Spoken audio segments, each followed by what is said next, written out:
আসসালামু আলাইকুম।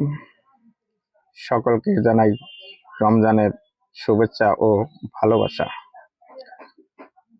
রমজান মাস শুরু হলে জান্নাতের দরজা খুলে দেন মহান সৃষ্টিকর্তা এবং জাহান্নামের দরজা বন্ধ করে দেন এবং পাশাপাশি শয়তানদেরকে বেঁধে ফেলানো হয় যাতে মুসলমানেরা সুন্দর এবং সুস্থভাবে রমজান উদযাপন করতে পারে।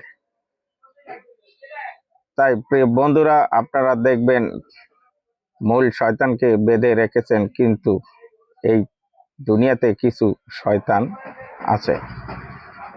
যদি দুনিয়াতে শয়তান দেখতে চান তাহলে আপনি সকালে উঠে চার দোকানে যান, দেখবেন কত রকমের শয়তানেরা বসে এই পবিত্র রমজানটা মাসে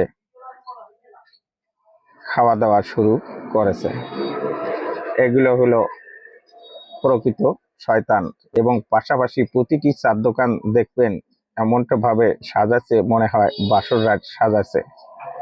তাই প্রিয় বন্ধুরা, পবিত্র মাহে রমজান মাস হলো বৎসরে 12টি মাসের মধ্যে সর্বোত্তম হলো একটি মাস, সেটা হলো মাহে রমজান। মহান সৃষ্টিকর্তা নিজেই বলেছেন যে রমজান মাস পেল এবং গুনাহ মাফ করতে পারলো না, তার মতো হতভাগা আর কেউ নেই।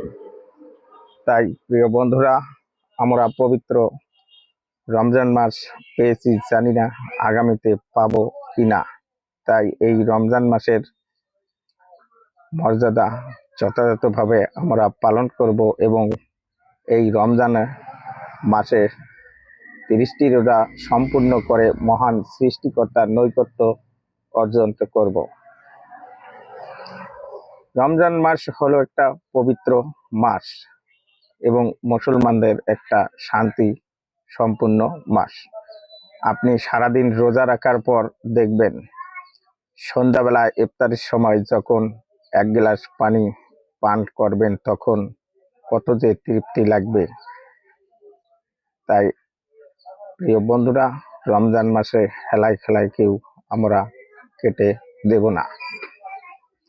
রমজান মাস হলো আত্মশুদ্ধির মাস। রমজান মাস হলো পবিত্রতা অর্জন এর মাস।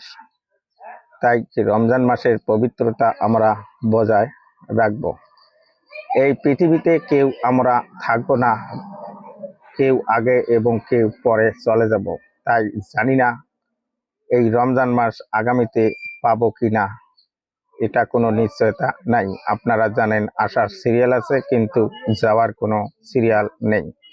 তাই প্রিয় বন্ধুরা, সকলেই ভালো থাকবেন, সুস্থ থাকবেন। সকলেই যেন রমজানের 30টি রোজা সম্পূর্ণ করতে পারেন। সকলেই ভালো থাকবেন। আল্লাহ হাফেজ।